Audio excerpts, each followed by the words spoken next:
just when you're about to be proud of Indonesian cinemas. The same thing just knocks you back down. If you want to know what I'm talking about, watch the entirety of this movie review. Please, just watch it. I need to get this off my chest. Thank you.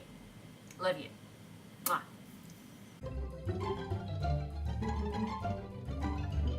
Good morning, afternoon, evening, everyone. Hi, my name is Myra and welcome back to my channel. Hi! Hope you're having a good time. And if you don't, I hope this movie review or this video would, cheer you up a little bit and entertain you in some way. If you don't know who I am, my name is Myra and I make movie reviews and trailer reaction and a lot of things in between. So if you do like this movie review or if you do like this video, please don't forget to subscribe and click that bell button besides my subscribe button so you'll be notified if I upload something new. Now, as everyone know, or if you don't know and you should know, Red Sparrow is a rated R movie and it is rated that way because of a good reason. Even from the trailer, you can see how vivid everything will be, and that was just scratching the surface. However, my country's cinema authority decided to be, I don't know, funny about it? I'll talk about this more after I'll tell you about the synopsis of the movie, just in case you haven't watched it.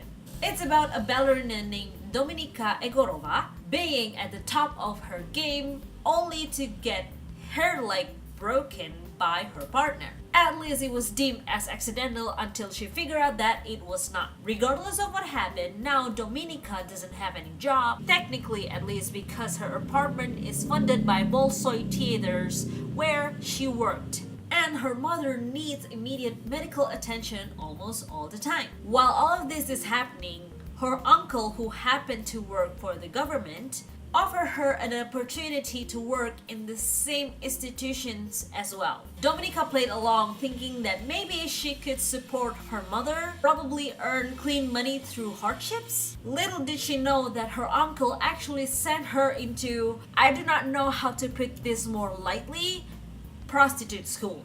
Her story just evolves more from there, and even though the movie promises an unexpected turn, I sort of guessed it already. Either way, just stop here if you haven't watched the movie, because warning, full spoilers ahead.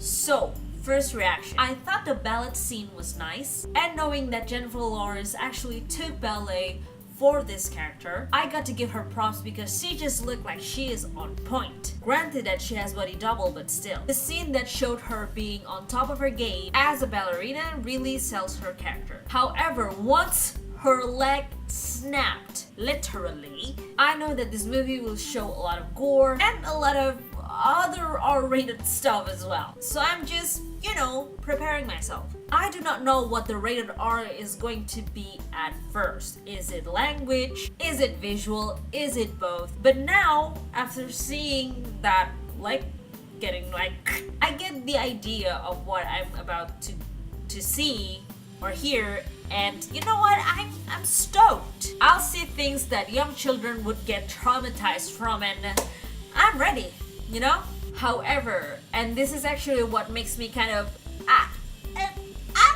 I saw the gore and I get it. I cringe a lot and I rather not see gore, but yeah, I see in some parts that the gore is necessary and it was shown rather blatantly as well. However, when it comes to anything remotely close to a sex scene, it was rather cut or horribly edited.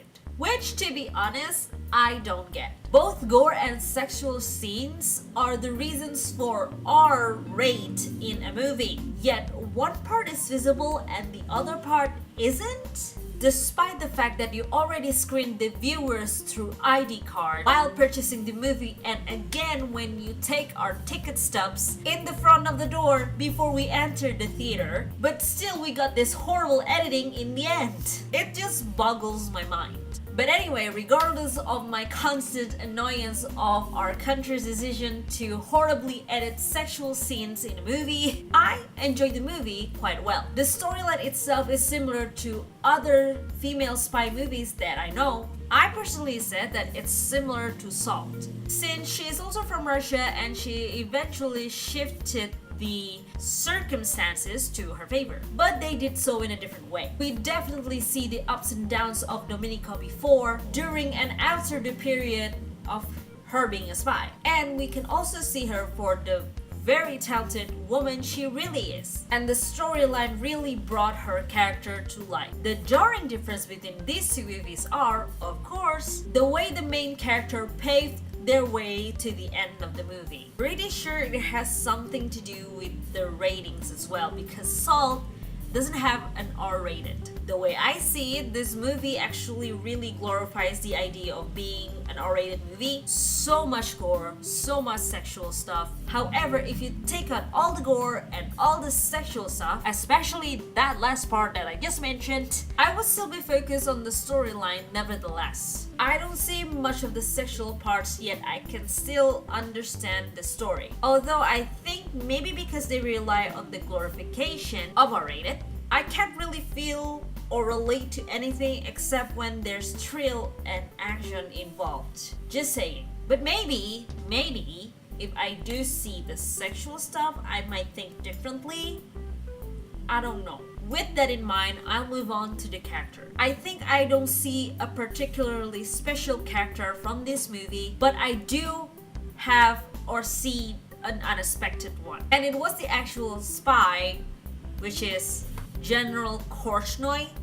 I'm looking at his name. Is it right? General Korchnoi. Played by Jeremy Irons, which is the wonderful butler Alfred in Batman. The man slayed as Alfred in Batman, and this part that he plays in Red Sparrow is no exception as well. Although what I didn't expect is him being the spy, because from the very beginning he looks like he is the man that is very likely wants to see Dominika fall or fail. However, I do expect him to stay alive, because if I was Dominika, I know I would need an ally and someone to look up to. As for Dominika herself, I think Jennifer Lawrence did a great job, even though the one that should be getting more or most credits out of this character is the writers. They managed to mesh her traits and emotions perfectly with the storyline that I get to understand her deeply.